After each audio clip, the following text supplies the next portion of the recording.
Hello viewer, welcome back to 54A. Today I'm going to show you a few really simple little items you can do if you're just starting out in wood turning. You know what it's like, you get your shiny new lathe and your shiny new set of tools, and the first thing you want to turn is a goblet or a bowl, and you end up ruining it because you haven't got a clue what to do. And I still haven't got much of a clue myself, but still. So there's a few little objects you can do which come in useful, and it's good practice. And you can just use little scraps of wood, so you're not going to ruin a bowl blank or a nice big blank you've saved for a goblet. Get a bit of experience first, and there's 2 or 3 little items you can make, and they are things like cord pulls, light pulls, little spinning tops, great for the kids, mushrooms, anything like that. So I'll show you what I've done so far, or what I'm going to do. Okay, this is just a bit of old yew that I had lying around after my last couple of projects. So the first thing I'm going to do, drill a hole about 1/2 inch, maybe even an inch in, as long as you don't go right up. This is so when you finally put the cord through, you can knot it and the knot will hide itself then up the inside. So, drill a hole.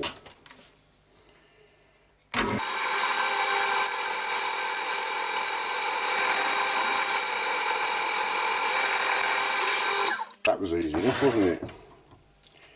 Now you can shape it whatever shape you want to do. I'll show you a few I've done in a minute, but I'll just get on with this one first.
Now you've got a basic shape already.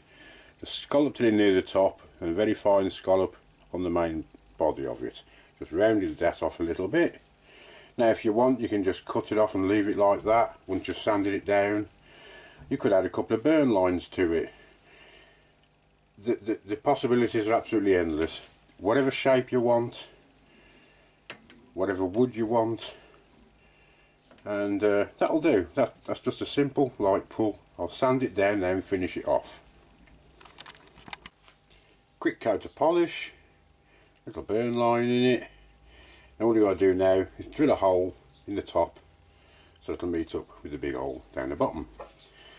So use a proper wood drill bit with a point on the end. It's a lot easier to centralise it then on the actual piece itself. And I'm just going to hold that in the vise with my wooden jaws on and just pop a little hole in.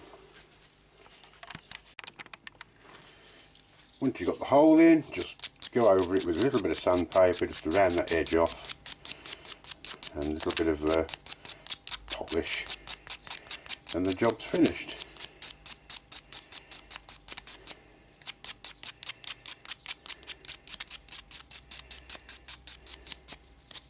Little 10-minute job, 5 minutes if you're faster than I am. And there's a few I've just made out of little odds and ends. So you got your basic sort of bullet shape, nice chunky one, a little bell shape, a bottle, and that one I've just done. So endless, whatever shape you want. Good practice, fun to do, don't take long, and you can either use them around the house, give them away as little gifts, or if you've got a craft store, some of the, you know, a little basket full of these things, just for a few pence each, you can soon knock them out. Right, on to the next bit.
Bit of polish on that.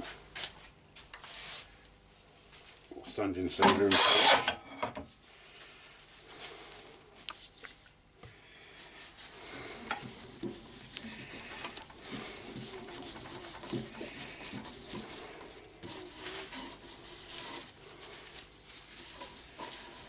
Now you haven't even got to polish these really. I mean, I've never seen a shiny mushroom yet, but they're great for just, you could give them to the kids to paint. You can make a variety of different shapes, which I'll do another one in a bit. We'll get this parted off.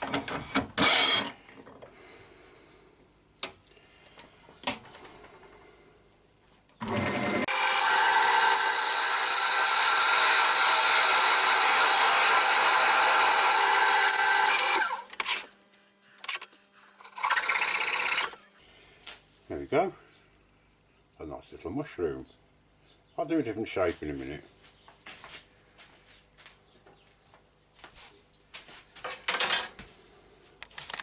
Now I've still got enough on this block.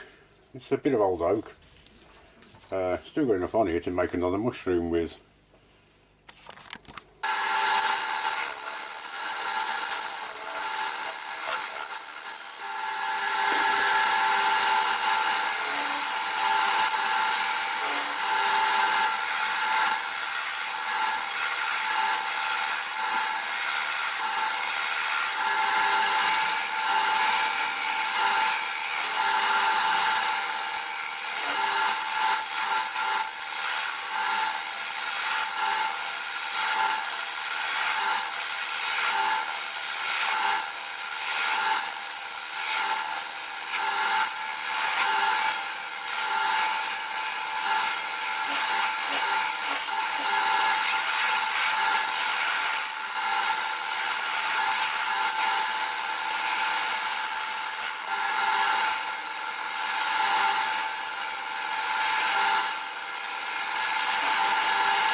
there's a little flat cap mushroom, all nice and tatty around the edges as they are. That's another one done. I'll do one more little button mushroom.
And there's a little button one.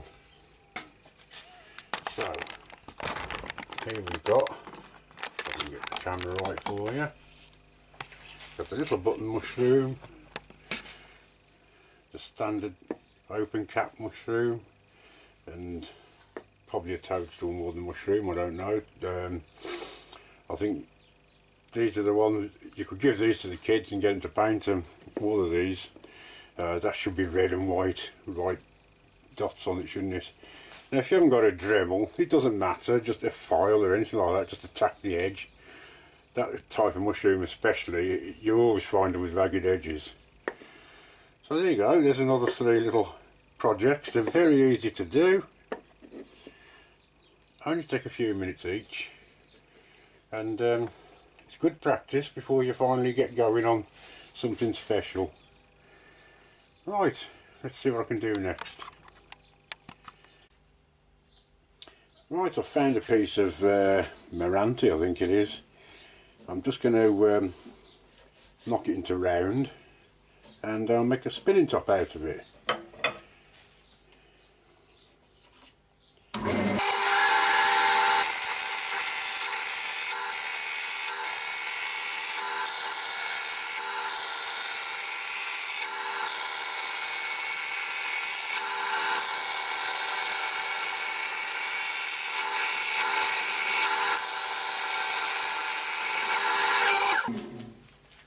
Nearly there. If you're using one of these roughing gouges, just go nice and gentle and keep moving the tool rest in so it's nice and close to the work.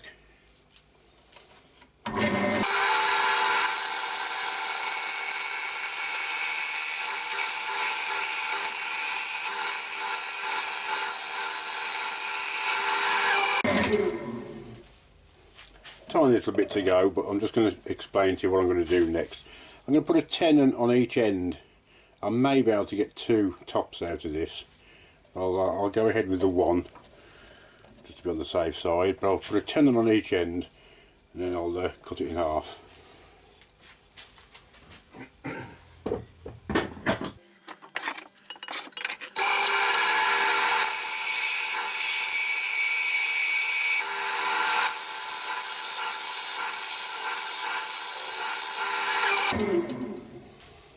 just been using the skew chisel there because that gives you a nice angle which will fit in the dovetail jaws of your chuck.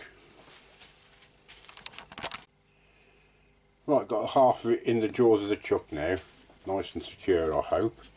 Now making a spinning top is very similar to making a mushroom, but you just got to do it so you get a nice point on the end and then put a little stem on so you can flick it round.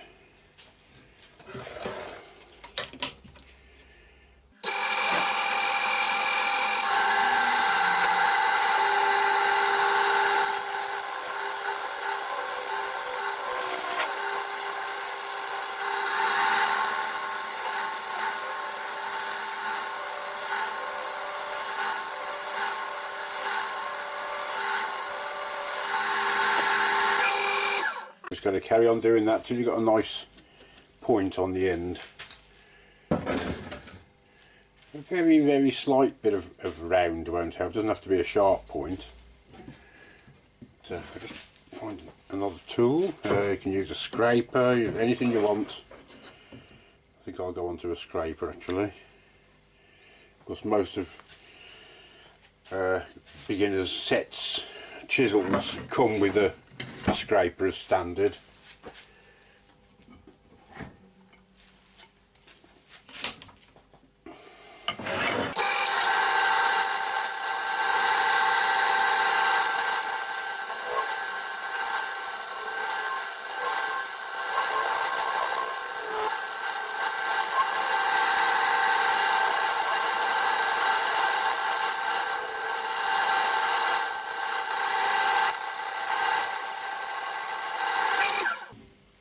A little bit more work to go there because it's quite a rough end on that, and give it a bit of a shoulder then, just put a little stem on it.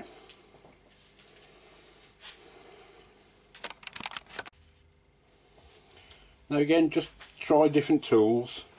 I've just been taking some out with the spindle gouge, but use whatever tool you like and it's got all good practice.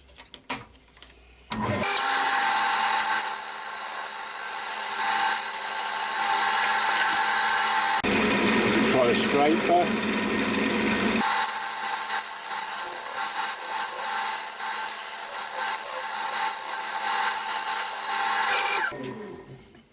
You could try, as I say, a scraper.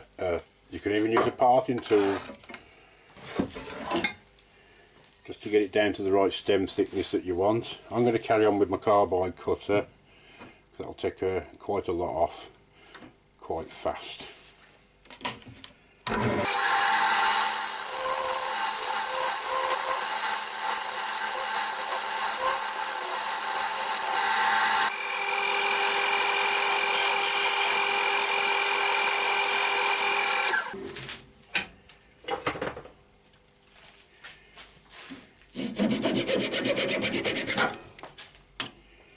There you go, nice little spinning top.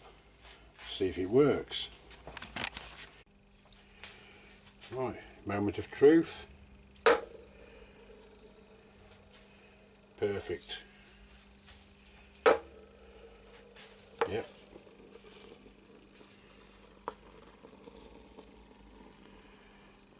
Very nicely spun. Now again, I haven't been too fussy with the finish. I'll just give it a little bit of a polish. Keep the stem fairly thick because if it's too thin you can't get at it and spin it properly. Now again, great for the kids. Let them paint them whatever colour they want.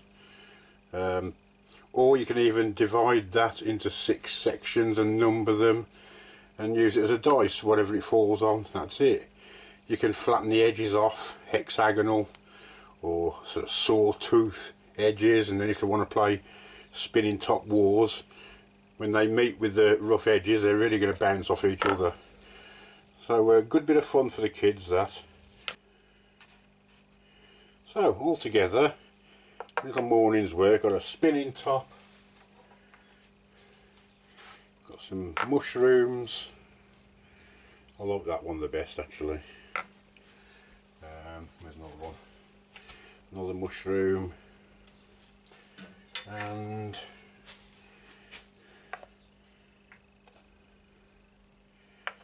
we go. Some light pulls, all made out of little odds and ends that I had lying around. Easy to do, good practice for your tools and getting used to your lathe. So you could always give them to the kids to paint and have a bit of fun with the tops, and give you a bit of confidence. So maybe the next time you go onto your lathe you'll feel more confident with your tools, and any shape you like really, just experiment. So that's about it for this one, and hope you've enjoyed it. I've really had fun making these little things, makes a nice change. So I'll see you soon for the next one, everybody. Bye for now.